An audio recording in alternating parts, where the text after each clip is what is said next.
İmkanlılar da gətirdi, imkanı qədər verdi. O tərəfdə dayanan bəzi insanlar ki var idi, başladı məsxərə eləməyə, ələ salmağa.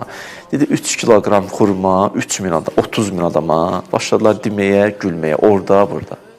Sonra imkanlılar ki var idi, onlar ki edirdi, onlar da başladılar məsxərə eləməyə.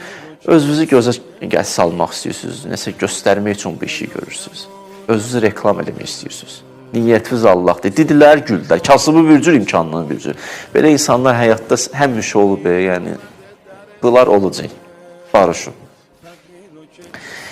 Neyinirsən, elə beləsi olacaq bir dənə o bədniyabət, hər şeyi pis görən, içi xarab, hər şeyi pis yerə yozan, yaxşı görə bilmir. Belə insanlar, o vaxt olub, bu nasıl da olacaq, həmişə olacaq. Bunlar o qədər məsxərələdilər, ələ saldılar. Kömək eləmək istəyən insanlar da ruhdan düşdü, kömək eləmək istəmirdi. Bir növ dini dəyərləri başladılar məsxər eləməyə, ələ salmağa, ümidsizlik yaratmağa. Allah dedi, ya Rasulallah, mən bunları bağışlayan deyiləm. 70 dəfə sən dedi, sən bağışlamayacaq. Bunlar dini dəyərləri ələ salırlar. Bunlar məsxərə edirlər. Bunlar cəmiyyət içində ruh düşkünlüyü yaradırlar, ümidsizlik yaradırlar.